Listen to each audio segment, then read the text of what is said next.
I started my career actually in law enforcement at Greenville County, at actually the detention center. Worked up there for a year and a half. The greatest move I ever made, and here's why: because I really didn't know a whole lot about criminal justice and things like that. Had not been exposed to a lot of that stuff growing up. The ability to work in the detention center provided me the opportunity to learn how to communicate with people. You know, you learn how to talk, and you learn what's going on with folks, and why, you know, through communication, why they choose to do the things that they do, and how that criminal justice process works. A year and a half into it, I was fortunate enough to get a job in law enforcement as a police officer for the town of Williamston. We moved from Greenville to Powdersville, so that was my first step into Anderson County. Was a Powdersville resident, and it was so long ago that I had a Greenville address. I lived in Powdersville in Anderson County, and it was long distance to call from Powdersville to the town of Williamston. How did you go about leaving the jail and getting the offer at Williamston? I'd always passed through Williamston and always thought it was a really beautiful area, as is Belton. All of Anderson County, to be honest with you, is just a very beautiful county. Yeah.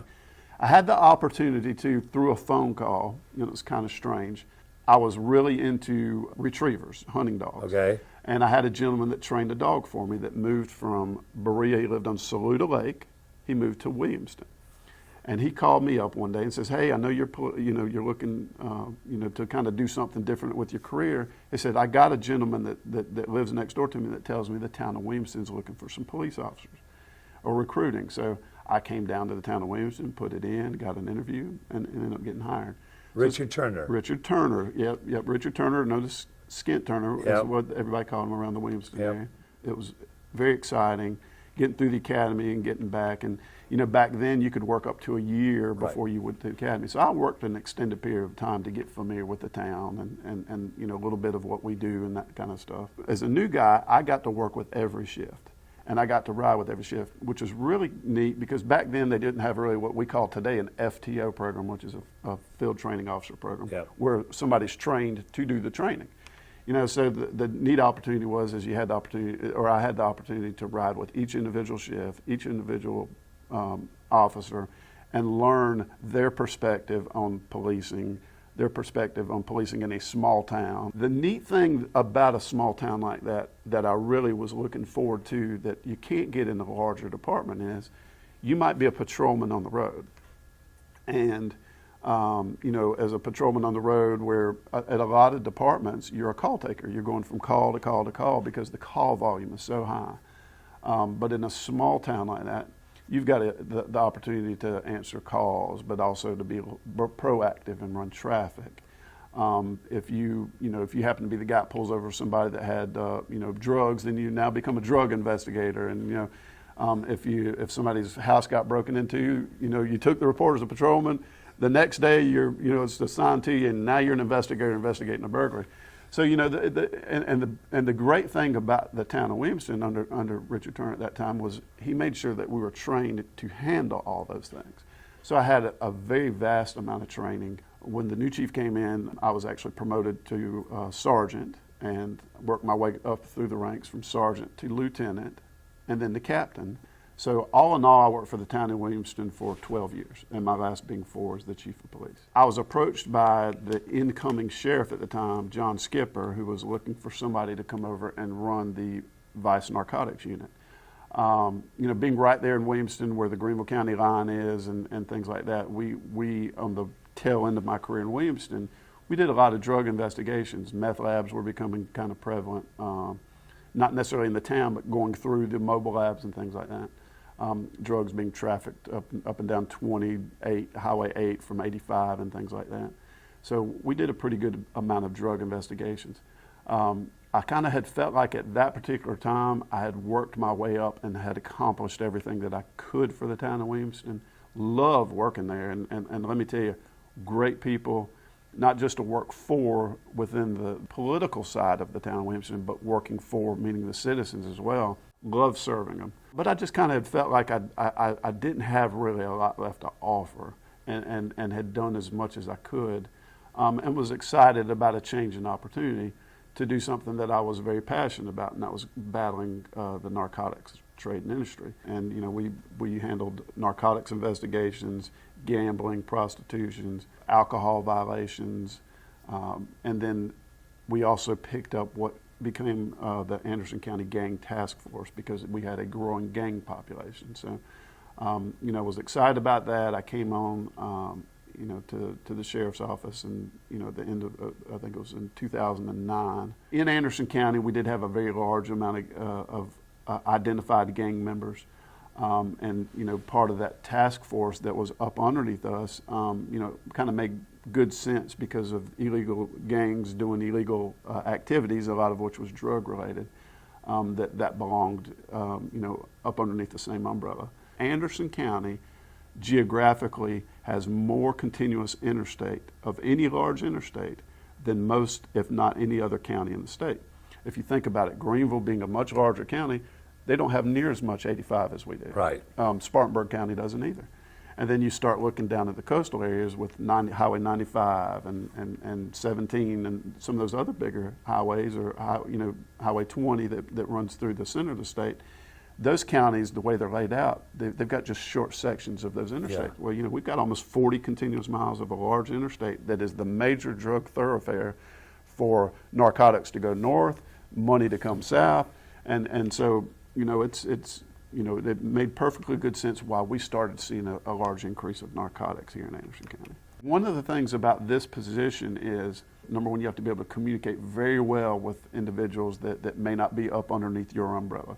You have to be able to get along with, it's all about relationships, establishing, maintaining good working relationships with individuals, not just within Anderson County, but our neighboring counties as well, and even up into the state and federal level. Very important when it comes to planning and mitigation and recovery of any large events, that you have those relationships and you have those partnerships. And I kind of had a unique introduction into emergency management anyway. During Hurricane Katrina, when I was at the town of Williamston, that had gone on, and a lot of people saw what was going on in New Orleans. New Orleans had not only the hurricane happen, but then the levee, what they call the levee break, parishes, we call them counties here, parishes, end up getting so much flooding and damage from the hurricane coming in and then the floods coming south. And then you saw, it was very obvious that the lion's share of attention and resources were going to the larger cities, and New Orleans being one of them. So the mayor and I again at the town of Williamston, the mayor and I sat down and talked about, hey, let's find a community that's like us, that if this occurred here in South Carolina and Greenville was getting all the attention, or Spartanburg or Anderson, and we're over here in the town of Williamston and we're needing some help, let's find somebody like us that we can figure out what they need, put together a group and a team of some resources and take down there to them to help them out. So it was a unique opportunity. We went down to the town of Grand Isle, Louisiana, talked with Jay Lafont, who was a council member, and he was a school teacher as well. And he's like super tickled that somebody would think about doing that. So we did. We talked about some needs they had, and Mayor David Carmadale was the mayor, and really found out a lot of things that they needed and that was going on, and we put together a team of public service workers to go down to help move some debris, fire, EMS, police. Police chief's name was Uris Dubois. So we go down there, and we, as a police officer, I go down there and I police. Yeah. And we had to do a lot of paperwork to even make that law for illegal through our governor's office and into their governor's office and things like that. We took our EMS folks down there to work EMS and fire. A lot of their folks never even had a break to go home and check their own homes. Oh my stars! So we brought down tons of supplies for them. We came down and we spent about a little over a week with them. I think it was maybe 10 days if I remember correctly. Spent 10 days, and that was really my introduction to emergency management. Didn't even realize it. I thought I was just a cop going down there to help a cop out. Yeah. And it was pretty neat because Good Morning America caught wind of what we were doing and actually did a story on us. So we did a live interview with Good Morning America before we left. They had a team follow us down there, and then a team over there. So we were on Good Morning America for a little while on that thing, and it was I think small town helping a small town was the kind of the catchphrase of it. As I fast forward into my introduction into this position that I currently hold, again, I was asked to take it on as an interim position. Had a very fortunate opportunity to come here where there was a very seasoned staff that was here that was very familiar with the planning and exercising and mitigation and response and things like that. What better way for me to really, sink my teeth into something than to start rolling up my sleeves and digging into those things that actually make something happen. The plans, that's the backbone of what we do here. Because it started off, my first week, we had an ice storm. Yep. And then like a couple weeks later, we had a flood. Right. And then it was, then we had several large events of missing persons. And, we manage a lot of things here in this office. And I was like, yeah, any time now, I wish you guys would find somebody. So during the course of that 6 month of that interim position, while they were searching for somebody, I was here, writing plans and with my staff. That I want to make that clear. My staff is phenomenal here, and we work very good together. So we revised all of our plans, and we did a lot of things that had not been done in the past, because I wanted to really figure out how we can better serve the citizens of the county, but also provide services and resources to those that do serve Anderson County. And that's kind of how I see that role is. As I get closer to the end of that 6 month interim period, and they're starting to take applications and resumes to fill that position, I'm thinking, man, I've already put time and energy and effort into these plans, and I was starting to kind of take some ownership of that. And then I get some of our partners that have reached out and said, hey, we'd really like you to consider that, because we've really enjoyed working with you. And those relationships are just, they're priceless. Yeah, and so I sat down with the sheriff and I sat down with the chief, and I said, would y'all be disappointed in me if I told you I wanted to put in for the position and at least compete with what you have? And they strongly encouraged me to do it.